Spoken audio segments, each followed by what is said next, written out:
hammering, drilling, and stocking up in Puerto Rico as residents here brace for Hurricane Irma to barrel their way. The National Hurricane Center designating it a Category 5 hurricane and saying Irma was the most powerful Atlantic storm ever recorded outside the Caribbean Sea and Gulf of Mexico.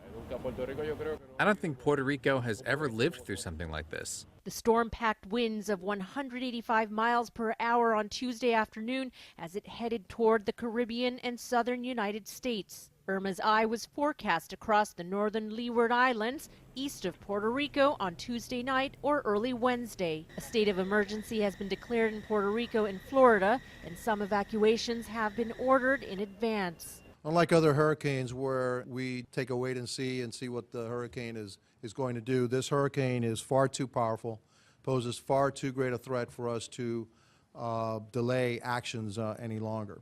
This morning I requested President Trump declare a pre-landfill emergency for the entire state of Florida. I just heard from the White House, and I have been told that President Trump has approved this declaration.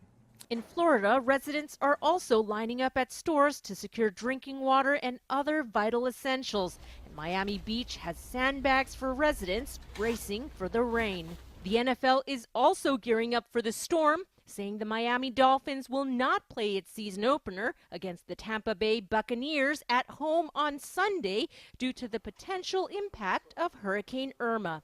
Irma is expected to reach southern Florida on Saturday. Today we were very busy. We had a steady business of persons buying nails and flash band, plywood, batteries, and all kind of things that would help them secure up for the hurricane. We had tarpaulin selling a lot to cover down items.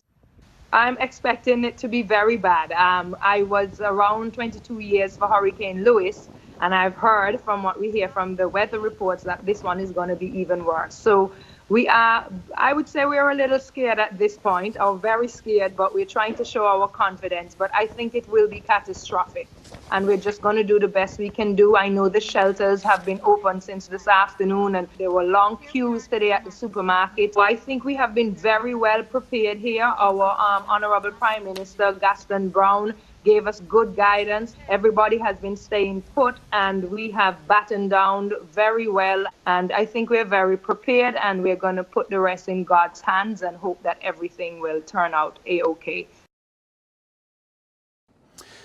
Hurricane Irma is a massive storm in the Atlantic. In fact, it's about the same size as France, and it's a Category 5 hurricane. That's the maximum category we can give a storm. It's one of the strongest, most powerful hurricanes we've recorded in the Atlantic basin. Now, this morning, it crossed through Barbuda. The eye of the hurricane crossed the island, and it's continuing to move its way westward now as this really powerful storm. Now, we saw gusts of wind in excess of 150 miles an hour in Barbuda.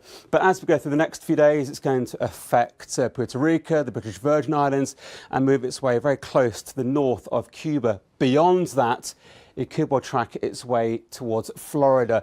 But it's going to remain a major hurricane, Category 5 or 4, over the next few days, an extremely dangerous storm.